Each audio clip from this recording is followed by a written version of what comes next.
it's crazy after all these years. 60 years old I'll be in May next year, and I still once in a while lapse into this.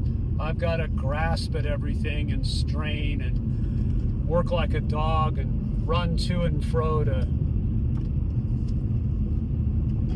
take care of business and tie up all the loose ends. And if I don't, the idea in my back of my mind, and sometimes the front of my mind, is if I don't, it's all going to fall apart, and we're going to starve, and I'm going to default on loans, and I'm going to lose my car, and my family's going to be have no clothing and freeze and boil in the heat and all that.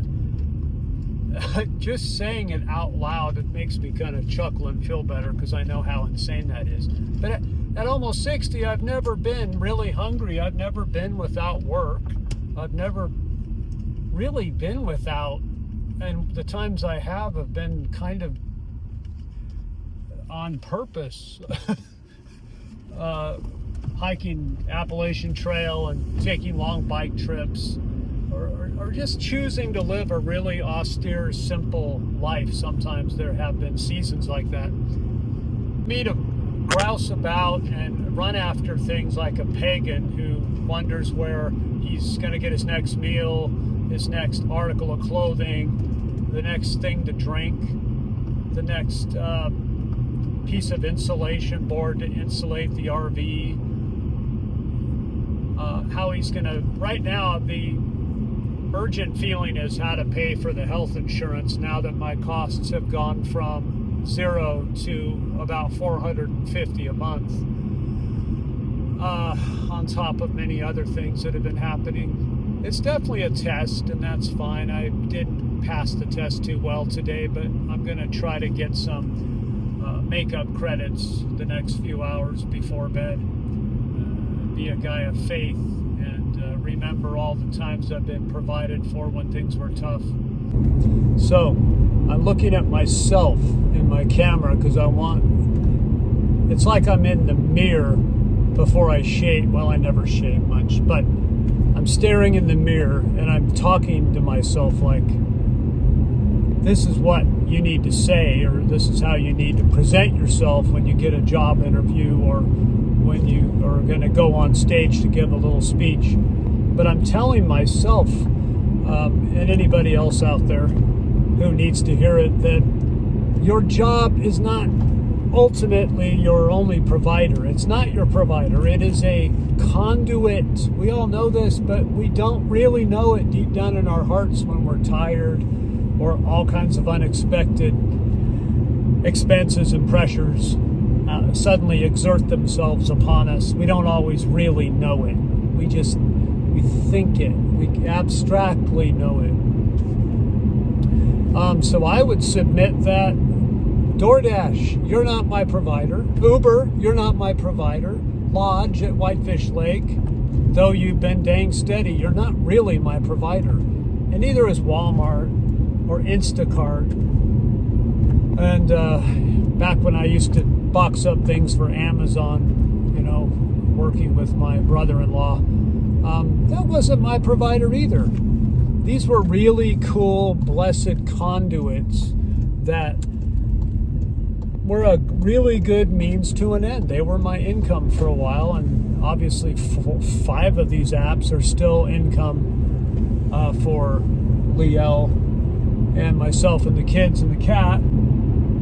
There's a God behind that, a creator behind that, a financier behind that, a provider of all good things, a father of lights in whom there is no darkness at all.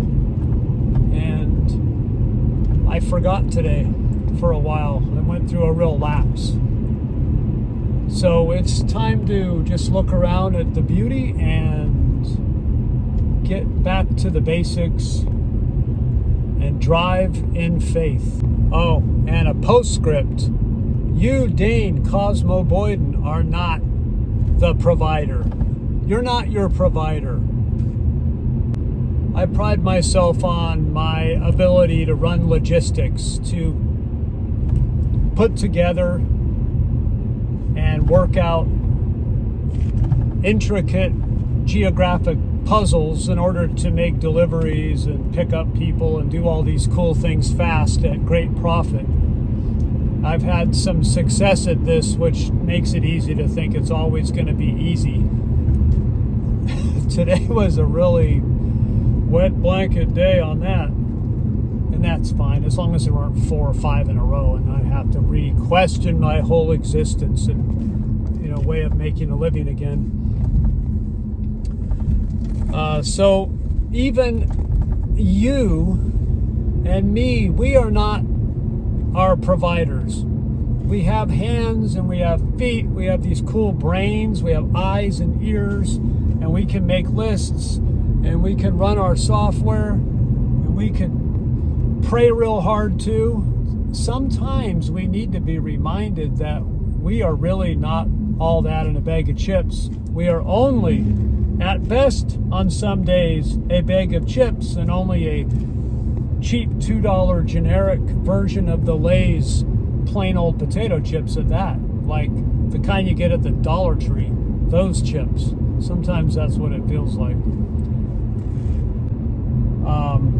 Go out, do the work the plan, work the steps, and if God provides incredibly abundantly above all I can ask and think and imagine on a certain day, I'm going to praise and be thankful and go, yay, this is fun. And on the days where you do all the hard work and you still don't have much to show for it,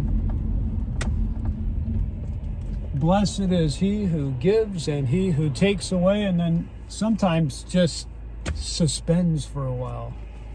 That's almost the worst for me. There's just no black and white. It's just kind of gray. Well, I gotta be okay in that too. And that goes for you too.